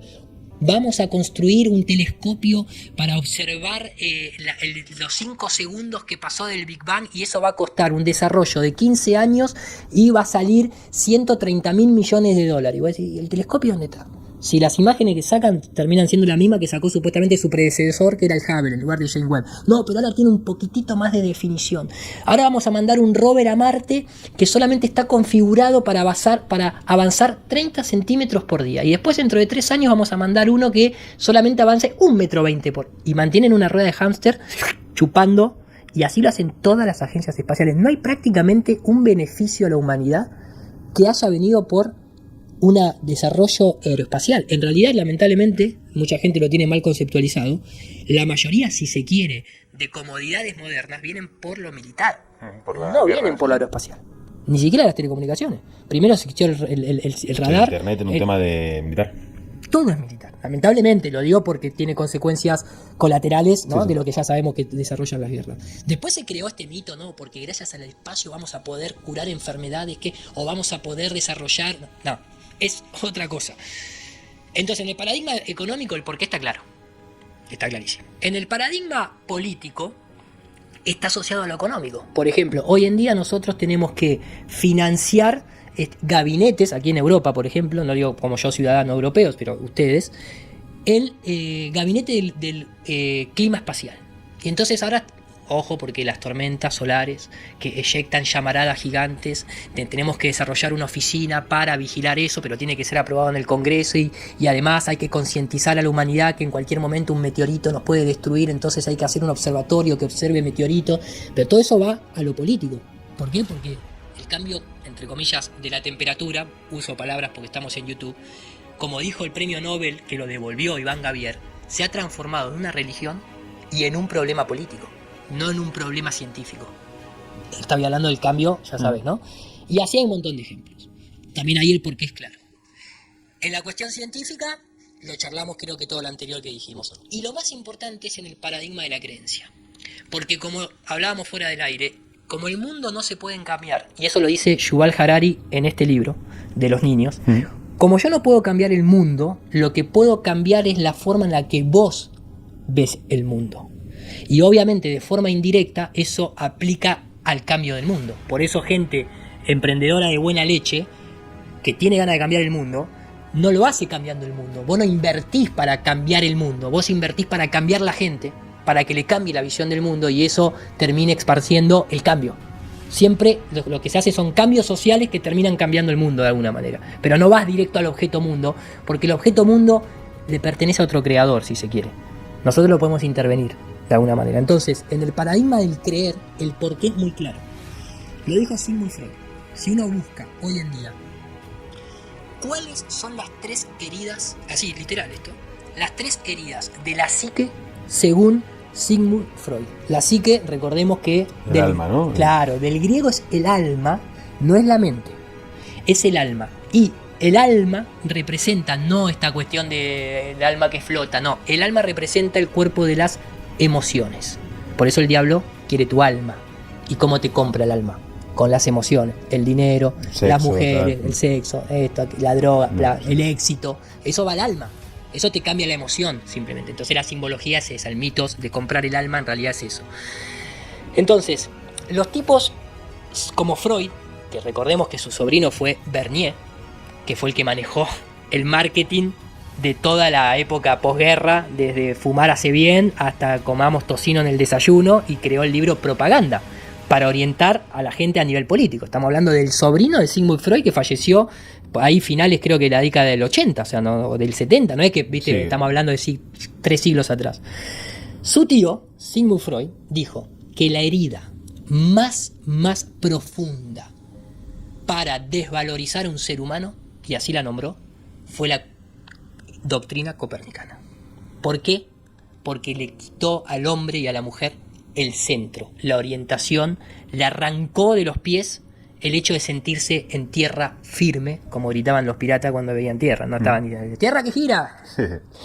Y el ser humano a nivel psíquico necesita saber dónde está. ¿Pero por qué? Porque la naturaleza funciona así. Siempre ponemos un ejemplo que... Ya, pero... o sea, a mí...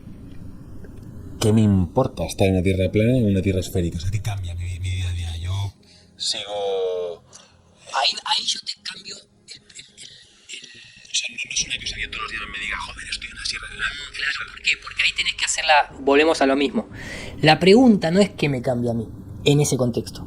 La pregunta es qué le cambiaría al mundo que la gente supiera que la Tierra es plana. Sería tan fácil de manipular en cuanto a invirtamos en una oficina para ver meteoritos a 150 millones de kilómetros. Invirtamos dinero para cambiar y esparcir metales pesados en la atmósfera para que la llamarada solar rebote y se vaya al espacio. Puedes inventar otra cosa, me refiero, digo, que Blue Beam creo que se llama el proyecto. Sí, pero eso es otra cosa. Sí, pero digo, tú puedes hacer como una especie de Blue Beam, un proyecto pero así. Blue Beam se sostiene en el modelo heliocéntrico. Sin modelo heliocéntrico no hay este show.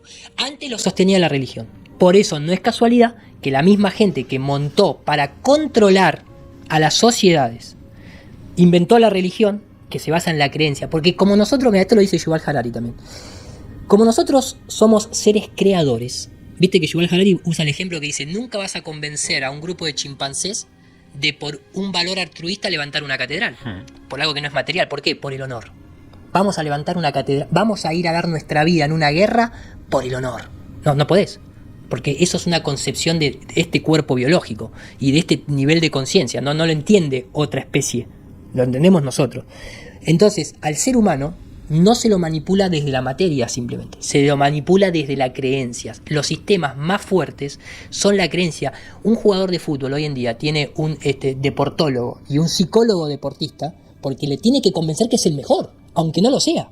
Porque un tipo que sale dotado de yo soy el mejor, va a jugar mejor, y existe el coaching en las empresas, y todo es una creencia. Entonces, ¿cómo le destruís la creencia a la gente de que son creadores de realidad y dueños de sus propias vidas? Según Freud, diciéndoles que nosotros a nivel científico somos la nada misma, una roquita en el medio del universo, perdidos, sin propósito, sin saber por qué estamos acá, quiénes somos, cómo aparecimos. Tu vida carece de sentido al final. Te quita un poco el sentido, entre comillas, porque... Claro, ahora, en términos individuales, lo que vos haces, lo que yo me considero que hago, y no lo digo en términos económicos, levantarte todos los días con ganas de hacer algo, no es lo que quiere el sistema. Eso fue porque vos, por intuición, y rompiéndote el culo, como decimos vulgarmente, te preocupaste de satisfacerte a vos en este mundo ateo-materialista, de alguna manera. Lo hiciste de la emoción. Y después, como sos buena leche, te diste cuenta de que como vos podías ayudar a los demás. Y tratar de transmitir tu experiencia, ¿no? Y ese tipo. Pero son casos que no es lo que busca el sistema. Vos venciste al sistema. El sistema te va a preparar para hacer una piecita de un engranaje en el resto de un engranaje más grande. Es un fordismo social. ¿Me explico? Sí. Ahora, ¿por qué? Porque desde muy pequeño te meten en la cabeza, desde un mundo Disney, a vos sos una mierdita, vos no sos nada. Vos fíjate simplemente el primado negativo, y yo esto se lo propongo siempre a la gente que nos esté mirando. Fíjense todas las películas que son aeroespaciales, sea de astronautas, de aliens, de naves, documentales, siempre lo que te van a recalcar es que no somos nada en comparación a la gigantesca masa del universo con otros planetas, y nosotros no tenemos nada especial. Está bien, acá hay vida y en otros no, pero no te la creas, no te la creas tanto, porque sos muy pequeñito en relación al mundo y en relación al universo. Ese es el mensaje que capaz a vos no te afectó todavía, porque tampoco te encontraste a la era en el momento de desencarnar. Vos todavía estás bajo, si se quiere, el hechizo de la juventud, y a mí también me pasa. Ves muy lejano el hecho de tener que enfrentarte a vos mismo frente a algo que no controlás, que eso es lo que decía Steve Jobs. Que es la muerte. Que es la muerte. Entonces, claro, está tan lejano que nada me importa. ¿Qué me importa a mí? No. Pero cuando la persona se está acercando al lecho de muerte, aquella persona que fue dominada por el modelo heliocéntrico va a sentir vacío, va a sentir miedo, va a sentir que, y ahora viene la inexistencia. Y ahora viene el hecho de que, bueno, esto se terminó porque somos una piedrita. Eso lo dice Freud, no lo dice Irulanduche. Es la primera herida de Sigmund Freud. La segunda que plantea Freud es la teoría de Darwin y la teoría de la evolución, porque también es otra manera de degradarte. No solamente no sos nada, sino que incluso sos una especie más... Pero espera un momento. ¿Eres creyente? Te doy una pregunta. ¿En qué? ¿Crees en Dios? ¿Crees en... ¿Practicas alguna religión? No. Sí, no. Religión sí, porque religión significa religar. Vale. Camino de vida... Pero es que sí, digo, hay gente que... Yo soy creyente, católico, cristiano, tal. Vale. Joder, ese cuando yo... Está claro que yo lo desconocido voy a tener miedo. Y hay muchos más que dices... Pero quien practica una religión, ¿vale? Ese miedo al final... Siempre tienes que tener fe y decir, oye, voy a voy a pasar a lo que es el cielo o el infierno, la vida eterna, ¿vale? Ese grupo de personas, que sea un modelo heliocentrista, no nos da tanto miedo, ¿vale? Porque no pensamos, como decir, no soy nada, no, al revés, lo que te dice es que tú tienes que ser importante, o sea, estás aquí para hacer el bien, para ayudar a los demás, para, al final, lo que dice Pero no te lo dice el modelo heliocéntrico, eso te lo dice la religión. La religión, claro, entonces te digo, claro. El problema lo tienen, o sea, en ese momento, dices tú, de cuando vas cuando vas a morir, lo tienen los ateos materialistas. Que es lo que propone el modelo heliocéntrico.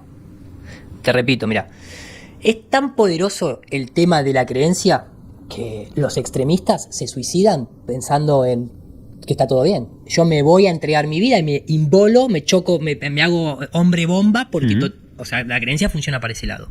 Pero eso no te lo da el paradigma científico, te lo da el paradigma religioso. Es esto que vos me estás diciendo. Ojo, en el catolicismo tenemos muchos versículos que te dice, pero mirá que el reino de los cielos está destinado para los pobres.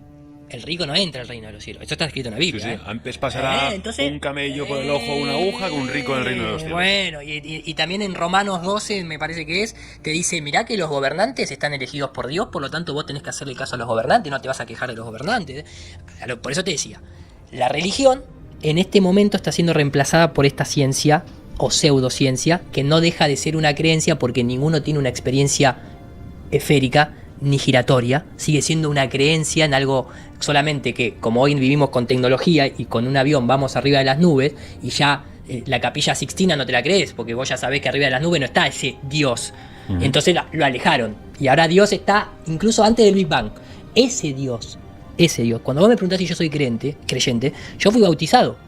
Vengo justamente de una generación judeocristiana, en este caso más cristiana, ¿no? Obviamente, pero fui bautizado en Argentina. Y hasta los 12, 13 años leí la Biblia, me tomé la comunión, la confirmación no. Después entré en un paradigma totalmente científico. ¿Por qué? Porque ¿qué me sacó esa parte de la creencia? La ciencia. Yo era un fanático, no hablamos fuera del aire. Director de efectos visuales me dice por ver la película Volver al Futuro. Fanático de Star Wars, fanático de Von Däniken, de alienígenas ancestrales, yo haciendo satélite para aquel, munditos esféricos. Pero me había vuelto totalmente ateo materialista, porque yo sí me preguntaba qué era la muerte. Porque cuando dejé de lado la creencia en la que puede haber un cielo eterno o la salvación eterna, tuve que reemplazarlo por algo. Y el modelo que yo me había impuesto a mí mismo, que era esta cuestión heliocéntrica, no me daba respuesta a eso. La respuesta a eso es la nada misma. Y bueno, dejás de existir, simplemente. Entonces, hoy en día, ¿en qué creo? Creo que uno tiene que generar su propia religión. ¿En qué sentido?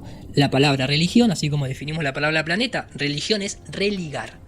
Y vos fíjate que somos prácticamente la única especie, hay algunas que también lo hacen, que duermen boca arriba. Eso significa que cuando vos no tenés el techo, por una cuestión primigenia, vos mirás hacia arriba y no es lo mismo que mirar hacia abajo. ¿Por qué? Porque yo hacia abajo toco la tierra y no me pregunto qué hay ahí abajo. Pero cuando yo levanto la cabeza, yo me pregunto qué hay ahí arriba. Y es lo único que te conecta con algo superior. No hay otra experiencia acá en el mundo que te haga contemplar, como los cielos, el hecho de un creador. Sí, hermosa la planta, hermosa la tierra, mirá qué linda la montaña, pero ya empezás a pensar, esto es una obra de arte, cuando lo empezás a ver en el contexto del cielo, de ese amanecer que parece que, pucha, las nubes están en una manera que vos decís, esto es una obra de arte. Cuando llega la noche y seguís mirando hacia arriba, siempre los antiguos, sumerios, egipcios, se preguntaban mirando al cielo. ¿Qué es el mundo de las ideas, el mundo de la materia? Allá está Dios, ¿dónde está Dios? Esto es un creador, esto no. Ahora, ¿sabés lo que sucede con la gente que mira hacia arriba? Ve exactamente lo mismo, pero le cambiaron su realidad. Porque ahora vos, en lugar de ver una religión, un religar y maravillarte de eso, ahora son, eso está a 400.000 años luz, no hay conexión, no tiene ningún sentido. Capaz que hay otros planetitas dando vuelta ahí. La verdad que el cielo es una cagada hoy en día. Vos no te pasó, porque vos, a pesar de que sos joven, igual que yo, vamos a decirlo así, sí, somos jóvenes, hemos sido criados en familias que han tenido cierta, no voy a decir conservador de derecha, no, pero que ha tenido una tradición todavía ligada al paradigma de la creencia judeocristiano, y que eso te da valores. te da valores morales y éticos. Claro, es que yo, o sea, mira, voy a mojarme un pelín, ¿vale? Yo creo que hay en la sociedad a día de hoy, yo esto siempre lo digo, así que hay una pérdida de valores, ¿vale? Muy, muy fuerte. Pero claro, es una pérdida de valores que esto hace. Yo te digo, yo ya no confío, o sea, yo no puedo confiar en un hombre. El honor, eso es donde me ha quedado. Decía, muere por honor, dice un tío. Ya hace a lo mejor 150 años la gente tenía palabra, a día de hoy no. Yo no sé a dónde vamos. Si hay un vacío, lo vas a querer llenar. El sistema te va a dar sus propuestas de llenado. Y a la inexistencia te va a proponer el sistema heliocéntrico. Lo que pasa es que nosotros, aunque no lo parezca, somos la primera generación, entre comillas, ponerle que nuestros padres es la primera generación que acepta oficialmente el modelo heliocéntrico. No lo estamos viendo en perspectiva. Nosotros recién ahora, la NASA, después de que Copérnico planteó lo que planteó, la NASA recién es la primera vez en la historia de la humanidad que se puede poner a prueba si se quiere que la Tierra es curva. ¿Entendés? Pasaron siglos en el medio luchando entre no, esto es así, no, esto es así.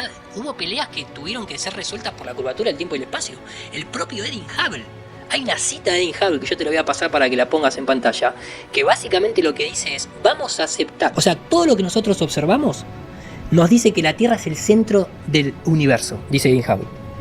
Lo que sucede es que esa posición no la podemos adoptar por cuestiones filosóficas y porque nos aterra tener que lidiar con la posición favorecida de ser el centro de la creación. Ese recurso solamente va a ser aceptado en las últimas de las consecuencias. La única forma que tenemos de evitar eso es creando la inflación del universo, y de ahí sale el Big Bang. De ahí se confirma. El Big Bang lo hizo un Georges Lamette, pero jesuita, creo que era. Perteneciente a una orden, era de carácter belga, vale, que era de Bélgica. Georges Lamette, ahí también con Albert Einstein. De Edgar Allan Poe, ¿no? Es lo exactamente, de Eureka. De Eureka, justo que existía. Exactamente. Pero Edwin Hubble, pero también la teoría que toma, que desarrolla Georges Lamette, tiene un problema, que es este. Nada se está expandiendo. O sea, yo propongo un universo en expansión, un huevo cósmico, que supuestamente pasó hace miles de millones de años, pero todo está igual.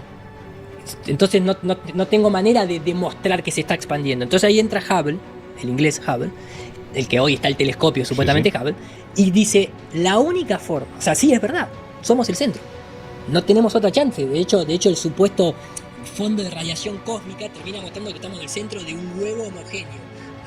Lo muestra hasta la NASA eso.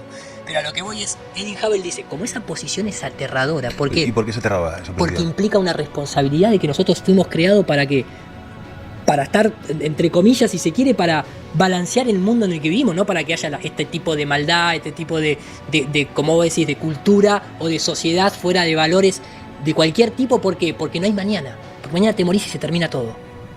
Es por eso que lo dice. Yo te estoy hablando de las palabras de él, no te estoy hablando de la interpretación mía. Entonces... esto lo entiendo, ¿vale? O sea, lo pillo, okay. Todo lo que me lo he entendido. Pero ese es el porqué. O sea, el porqué es para que la sociedad de a día de hoy diga que esto es evidente, que pasa, ¿eh? O sea, digo, no es una cosa que estamos diciendo aquí de que dices, no, sí que se mantienen los valores, no hay una pérdida de valores, que estamos de acuerdo los dos. Entonces, tú pasar un modelo heliocentrista lo que hace es que desvaloriza porque al final te quitas importancia a lo que es tu ser como tú, porque si tú creyeras en un creador, que estás en el centro, dices, joder, me ha creado algo superior, tengo que tener una responsabilidad de obrar bien, ¿vale? Y es mucho más fácil para coger el camino fácil de decir, no valores, el camino fácil, vale.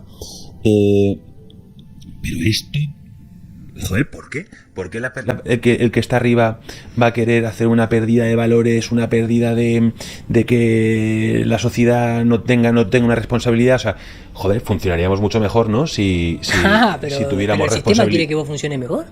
¿Realmente quiere que funcione? El sistema está ahí para ayudarte, para que vos funciones mejor para vos mismo. Acá, mira, me gusta mucho esta pregunta porque a lo largo del tiempo la hemos tratado de elaborar lo mejor posible como para tener una respuesta uno mismo, pero para cuando surge la pregunta. Y lamentablemente la respuesta, por más que sea la misma, depende mucho del que está del otro lado, qué bagaje cultural tiene. ¿Por qué? Es como, yo agarro ahora a un indígena, originario, ahí, de los Hopi, y le pongo $1.000.000, y le digo, este es tu Dios, como tiene la película Ellos Viven, este es tu Dios. ¿Cuál? La película They Live. They Live, peliculón, la de las gafas. Bueno, Exactamente, Sí, la de las gafas. Sí, Dentro de las gafas, la única referencia que hace al dios no es la de la mujer con el hombre en las vacaciones en la playa, que es cásate y reprodúcete, o el principio de autoridad cuando él abre la revista y ve una nota de condecoramos al jefe de policía, principio de autoridad, no. Es la del billete de $1. En el billete de $1 dice, este es tu Dios. Es tu Dios, justo. Entonces, si yo genero una sociedad teomaterialista, donde no existe el mañana, la vida es una sola, hay que vivirla locamente, tenés que pisarle la cabeza al lado para poder superarlo y tener mucho dinero, ellos te están cambiando tu fuerza de voluntad para el propósito que ellos quieren, que es que consumas indiscriminadamente. Es la realidad. Vos a un indígena Hopi, por situar un ejemplo que se entienda claro, que tiene otro tipo de creencia, que el tipo sabe que el mundo material no es el último fin. Por más que vos le pongas $1.000.000, te va a decir, yo prefiero la plantación de tomate, porque yo eso no me lo puedo comer. Y yo no necesito ese Dios ateo materialista. Yo sé que hay más en la vida que esto. Yo sé que para poder controlar mis emociones, no necesito el dinero. Lo hago desde otro paradigma. Tengo otra creencia, hablo con el gran espíritu, me tomo un peyote, una ayahuasca y me voy a otro viaje, no necesito las gafas tuyas de realidad virtual. Me hago un sueño astral, ¿me entendés? O sea, empieza a cambiar un montón de cosas. Lo que pasa es que el por qué es muy simple en este sentido. Si vos querés saber por qué, cuando viene alguien acá y comete un crimen y tenés la posibilidad de preguntarle, vos podés sacar la conclusión que vos quieras, pero si vos tenés el asesino ahí, le vas a preguntarle al asesino, ¿por qué usted mató a esta persona? Y entonces el asesino te va a decir el por qué, ¿verdad? Esto es lo mismo. Lamentablemente yo te estoy dando una respuesta a un modelo que yo no creé. El modelo heliocéntrico lo crea la iglesia a través de la orden jesuita. Por más que Copérnico fue pre-orden jesuita, que fue el primero que puso y quitó al hombre del centro, pero después vino Galileo, orden jesuita, después vino Kepler, asistido por jesuita, después vino Maximilian Hell, después vino Athanasius Kirchner, después vino Georges Lameth. Entonces el por qué se lo tenés que preguntar a ellos. Si vos haces ese ejercicio, o casualidad, es la misma institución que creó el sistema religioso judeocristiano. ¿Y por qué creó el sistema religioso judeocristiano? Porque también necesitaba tener una sociedad que no la atacara a ellos mismos. O sea, vos tenés que generarle ciertos valores morales y éticos para que no se te vuelvan en contra. Si vos a un militar lo entrenás y no le enseñás el principio de autoridad, esa misma arma que vos le diste de conocimiento se te vuelve en contra. Y te termina, el militar que vos entrenaste te termina venciendo a vos, sobre todo cuando son más en número. Si vos sos siempre los mismos, porque el Vaticano es una ciudad-estado de apenas no sé cuántos miles de habitantes, no sé si llegan a los 10.000, y son los mismos que manejan el poder, pero tenés un montón de gente sierva tuya, que donde le das demasiado conocimiento y no los mantenés ahí, se te pudre la torta, se te dan vuelta y ¿qué haces? Entonces, esa misma institución que creó ese sistema de valores, los cuales están buenos porque también generan un orden, pero no es el único sistema para que la gente sea buena por la religión. Hay gente que no tiene religión y es buena igual y tiene ganas de ayudar, etcétera, etcétera. Hoy en día está transicionando el sistema, está cambiando el paradigma del dios de barba a un dios extraterrestre. Y eso es Yuval Harari, y eso es el Blue Bean, pero nosotros estamos nadando en ese agua, en ese cambio. Es como preguntarle a un pez, ¿estás mojado? ¿Cómo estoy mojado? Si estoy dentro del agua. Nosotros estamos siendo parte de ese cambio. Estamos tratando de advertir, si se quiere, a la gente, o sea, pero es difícil de verlo porque no pasaron 150 años de que se creó o de que se creó la NASA. Pero bueno. O sea, tú dices que van a hacer un modelo de dios extraterrestre. No, ya lo están haciendo. A ver, Fer, hablamos de Danny von Däniken. Sí, sí. Educado en la Universidad de Saint Michael, allá en Freiburg, en Suiza. No, jesuitas era, ¿no? Claro, él mismo. Él lo dice, que los sacerdotes jesuitas le dijeron que tenía que empezar a decir del libro de Enoch. Sí. Y que bueno, están cambiando el paradigma. El paradigma ahora lo están cambiando y aparte, no solamente es que lo estén cambiando porque exista el proyecto Blue Beam desclasificado de la ONU, etcétera, etcétera, sino porque vos eso lo podés ver, cómo lo trasladan a la sociedad a través de la película. Hay un excelente documentalista que ya no está más, Alan Watts, que salen algunos documentales con Alex Jones. No sé quién es. Bueno, un genio de ingeniería social.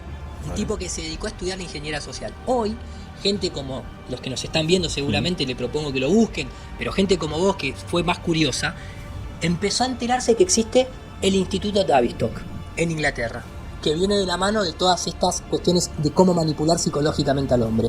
De hecho, el experimento Milgram, etcétera, etcétera. Pero existen lugares específicos donde se ha desarrollado ingeniería social, cómo manipular grandes masas de personas a través de medios de comunicación, etcétera, etcétera. Alan Watts hace un estudio muy bueno en el cual dice: los norteamericanos, a través del sobrino de Freud, desarrollaron lo que en Rusia ya estaban, que son los creadores de cultura.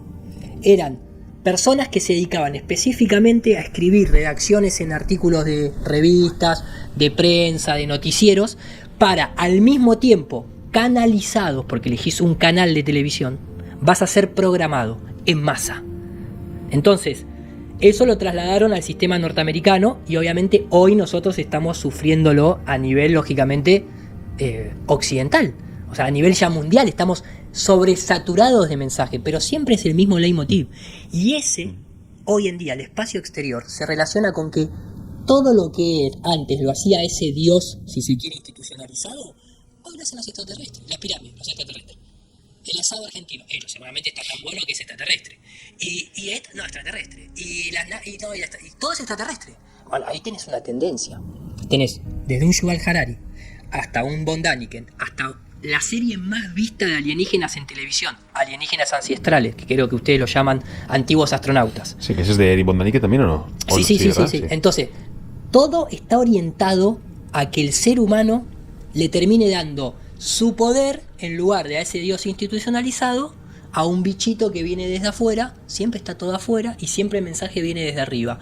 Y antes venía de una nube, ahora la nube nos queda muy cerca, entonces va a venir desde una estrella. De hecho, son las noticias que hoy en día salen desde un periódico de ABC Ciencia hasta el periódico deportivo La Marca, cuando dice: la NASA recibe un pulsar desde 400 millones de años luz a través de un lente gravitacional y pareciera que son indicios de otra civilización. ¿Qué hizo la NASA en el año 95? Crear el telescopio Hubble, supuestamente, ¿para qué? Y el Spitzer, para buscar vida en los exoplanetas. Esa palabra antes no existía. Andá a encontrar un exoplaneta. No, solamente la NASA los puede ver, porque nosotros seguimos viendo los mismos planetas de toda la vida. ¿Cuál es la búsqueda del exoplaneta? A ver si hay vida habitable, a ver si hay otra inteligencia, a ver si hay otros como nosotros, porque supuestamente si no el modelo, la paradoja de Fermi, ¿me entendés? O sea, son todas cosas que van justificando. Lo que pasa es que nosotros, al estar tan distraídos, no solamente con un Netflix, sino con las tareas cotidianas, no podemos ver ese puzzle desde afuera, que es lo que intentamos hacer nosotros con esta cuestión de información. En definitiva, esta cuestión es: flaco, despertate, que te están cagando todo el tiempo y te están distrayendo incluso de tu propio propósito. ¿Entendés? Tenés que mirar hacia adentro, dejar de mirar hacia afuera. Mirá hacia adentro, preguntate quién sos, por qué estás acá, cuál es tu propósito en la vida. Si tenés que salir a luchar con tu familia, con tus amigos, hacelo por un bien mayor que vos sientas. Tenete honor a vos mismo antes de darle tu vida y tu tiempo a un sistema que le importa 3 carajos y que mañana, si te tiene que sacar de acá, de este mundo material, te va a sacar. Y le vas a importar muy poco. Te va a dejar siempre tirado. Entonces, bueno, ese es un poco el mensaje, ¿se entiende? Que capaz que vos lo encontraste desde otro lado. Bueno, yo lo encontré en mi profesión en un principio, y todo esto me llevó a conocer un montón de gente, enterarme de un montón de temas, lo mencioné anteriormente, desde la medicina germánica hasta la biocodificación, hasta la psicología de Jung, hasta darme cuenta de que el sistema es un gran sistema, es una gran maquinaria para devastar el inconsciente. Esa cuestión de cuando vos cierres los ojos y vos estés con vos mismo, sea cuando te vas a dormir, te quedes pensando en el último capítulo que viste de Netflix, en lugar de decir: ¿por qué sueño? ¿Dónde están las imágenes de cuando yo sueño? ¿Por qué me levanto llorando o triste si eso no es un mundo material? ¿O no será que las emociones y la visualización me afectan? Y si me afectan a mí porque modifican mi organismo, entonces ¿es verdad que yo soy un creador de realidad? ¿Y yo puedo crear realidades porque estoy hecho imagen y semejanza? Y este es un mundo creado y por lo tanto yo también creo. Y creo a través de la palabra, de la vibración, de primero fue el verbo. Y entonces, claro, lo que yo pienso lo puedo escribir y dibujar, y si lo veo se materializa. Y en definitiva mi vida fue creada por mí. Solamente que me dejé invadir por opiniones externas cuando me cambiaron la dirección. Bueno, y ahí arranca otro viaje, que es en definitiva lo más importante detrás de todo esto. Muy bien, Iru, buena reflexión. Yo creo que quien nos escuche por lo menos tiene que darle una vuelta y son cosas que son preguntas que es verdad. O sea, al final la gente, mira, yo creo que no hay huevos, ¿vale?, a visualizarse dentro de 5 años.